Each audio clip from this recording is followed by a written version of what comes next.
आइए आज क्लास 9 प्रश्नावली 1 को स्टार्ट करते हैं, मैथमेटिक्स।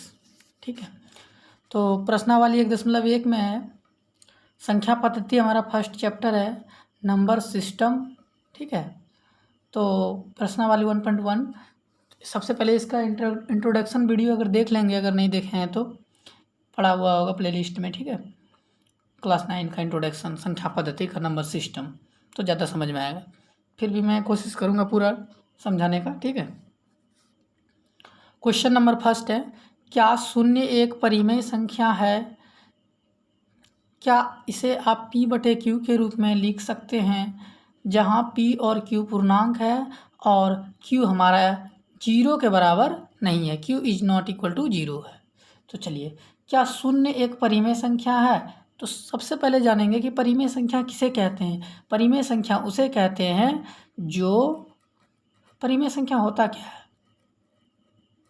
परिमेय संख्या मतलब जो P/Q के रूप में लिखा जा सके। ठीक है, अब जैसे 5 के नीचे 1 दे देंगे तो ये P/Q के फॉर्म में हो गया ना, ये P/Q 1 दे ही सकते हैं ना किसी के नीचे, तो इसे कहते हैं परिमेय संख्या। अब आप दिमाग लगा लीजिए और ध्यान रखें Q हमारा नीचे वाला 0 नहीं हो, तो Q नीचे वाला 0 नहीं है ना, 1 तो 0 नहीं है, तो हमारा ये परिमेय संख्या है। ठीक है, अब दिमाग लगे, क्या शून्य एक परिमेय संख्या है? शून्य, ये शून्य है। क्या इसको P/Q के रूप में लिख सकते हैं? लिखिए, इसको नीचे दे देते हैं 1। क्या लिखा गया P/Q के फॉर्म में? लिखा गया ना, तो नीचे वाला Q is not equal to 0, Q तो 0 के बराबर नहीं है, ये Q है, ये P, ये Q। तो Q हमारा क्या 0 के बराबर है? नहीं है, तो हमारा ये शून्य एक परिमेय संख्या हुआ कि नहीं हुआ? लिख सके कि नहीं लिख सके P/Q के फॉर्म में? लिख लिए ना। अब Q 0 भी नहीं हुआ, तो हमारा क्या देंगे उत्तर? क्या शून्य एक परिमेय संख्या है? तो लिखेंगे हाँ, शून्य एक परिमेय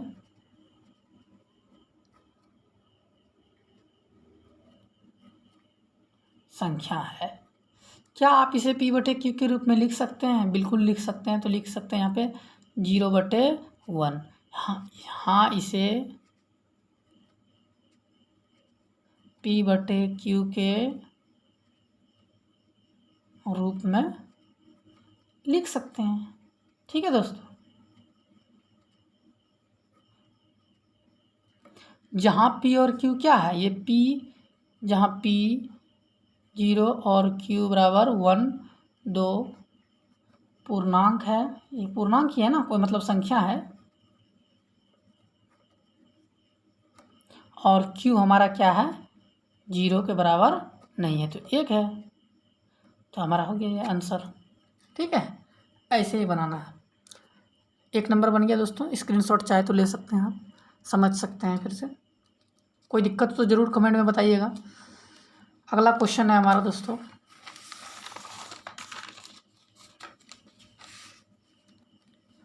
तीन और 4 के बीच में 6 परिमेय संख्या ज्ञात करना है।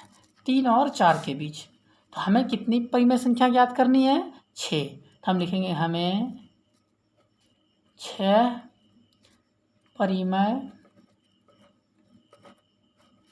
संख्या ज्ञात करनी है, यह निकालना है, जो भी लिखनी है। इसीलिए क्या करेंगे आप बताइए? 3 और 4 के बीच में तो संख्या नहीं है ना, तो कैसे निकलेगा? जब तक 3 और 4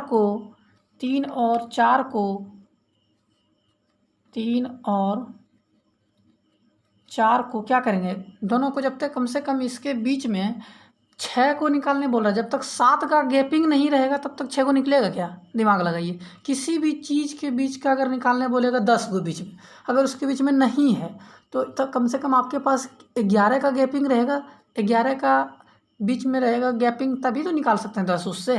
तो इसको बढ़ाइए, क्या करेंगे हम लोग? बढ़ा सकते हैं, बढ़ाइए। तो 6 बोल रहा है कम से कम 7 बढ़ा देते हैं तभी तो 6 देगा। या आप ज़्यादा भी बढ़ा सकते हैं, ज़्यादा भी निकल सकता है, ठीक है। तो 6, इसीलिए 6 में एक क्या किए, जोड़ दिए, बराबर हो गया 7। अब 7 से इसको भी गुना भाग कर दीजिए, 7 से इसको भी गुना भाग कर दीजिए, तो क्या हो गया 3 गुना 7 भागा 7 दे दिए, गुना भाग कर दिए ताकि इसका मान भी ना बदले, 3 का 3 ही रहे, ठीक है। और 4 गुना 7/7, तो क्या हो जाएगा हमारा 27/7 और 7 28/7। क्या देख सकते हैं, 7 से भागा देंगे 21 में तो 3 ही आएगा ना, फिर 7 से 28 में भाग देंगे तो 4 ही आएगा। तो यानी ये 3 है, ये 3 है, ये 4 है। अब इसके बीच में निकल सकता है ना, 21 और 28 के बीच में कितनी, तो 22/7 हो सकता है ना, 21 के बाद 22, 23/7, 24/7, 25/7, 26/7, 27/7, सॉरी 7, उसके बाद तो 28 ही है। तो हमारे कितनी संख्या हुई, 1 2 3 4 5 6 निकल गई ना, 6 निकालने बोल रहे थे, तो निकल गया, ये आंसर हो गया। कोई दिक्कत हो दोस्तों ज़रूर बताना। सभी सवाल को ऐसे ही बनाना है, जितने का गैपिंग जितना निकालने बोलेगा एक ज़्यादा जोड़ देंगे, वो एक ज़्यादा गैपिंग होगा तभी तो उतना संख्या निकाल सकते हैं ना हम, उसके बीच में ज़्यादा भी निकाल सकते हैं, लेकिन कम से कम 7 रहेगा तभी 6 निकलेगा, कम से कम 12 रहेगा तभी 11 निकलेगा, है ना, इस चीज़ को ध्यान रखना है। तो आइए अगला क्वेश्चन एक देख लेते हैं, और भी इसका अनेक भी परिमेय संख्या हो सकता है।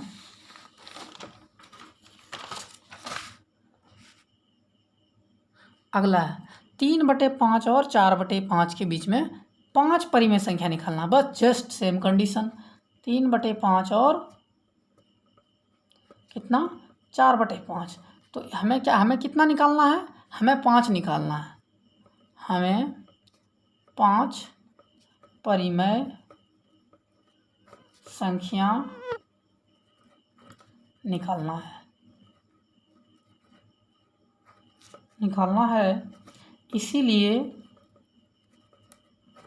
इसीलिए क्या, तो हम बताए थे तुरंत अभी कि 5 में 1 जोड़ेंगे तभी 6 से गुना भाग करेंगे। क्यों जोड़ेंगे, क्योंकि इस दोनों के बीच में, नीचे वाला तो समान है, इस दोनों के बीच में 3 और 4 के बीच में संख्या ही नहीं है भाई, तो कैसे निकालेंगे परिमेय संख्या के रूप में, तो वही 6 जोड़ देंगे तभी तो इसके बीच से 5 देगा, अंदर से 10 जोड़ देंगे फिर भी 5 देगा, 10 भी गुना कर सकते हैं, कोई दिक्कत आप नहीं है, ठीक है। तो ध्यान दीजिएगा, उसके बाद हमें 3/5 में क्या करेंगे, अब गुना कर देंगे 6/6 से, और 4/5 में गुना कर देंगे 6/6 से, तो कितना हुआ 6 18, 5 30 और 6 24 बटे 5 30। अब ध्यान देंगे कि 18/30 3/5 ही तो है, 3 × 18 और 5 30, 4 × 24 और 5 30, तो 4/5 पूरा है ना हमारा दोनों, तब निकाल दीजिए। 18 के बाद क्या 19/30, 20/30, 21/30, 22/30, इस सब के बीच में है ना, ये दोनों के बीच में 23/30, 24 तो इस बार है ही, तो 1 2 3 4 5 हो गया, 5 ही संख्या निकालना बोला था, परिमेय संख्या ना, परिमेय संख्या P/Q के फॉर्म में है ही, क्यों नीचे 0 भी नहीं है, तो हमारा ये क्या हो गया, ऐसे ही एग्जाम में बनाना है, ठीक है दोस्तों। कोई दिक्कत हो तो ज़रूर बताइएगा। इसके बाद हमारा है क्वेश्चन नंबर 4, नीचे दिए गए कथन सत्य है या असत्य, कारण के साथ अपने उत्तर दीजिए। सत्य और असत्य बताना है। प्रत्येक प्राकृतिक संख्या एक पूर्ण संख्या होती है। प्राकृतिक संख्या क्या होती है पहले देख लेते हैं, समझना है दोस्तों कॉन्सेप्ट को। प्राकृतिक संख्या क्या होता है, हमारा गिनती की संख्या होती है, यानी 1 2 3 4 5 ऐसे। और हमारा पूर्ण संख्या क्या होता है, पूर्ण संख्या होता है, कहाँ से स्टार्ट होता है दोस्तों, 0 से स्टार्ट होता है, 1 2 3 4 5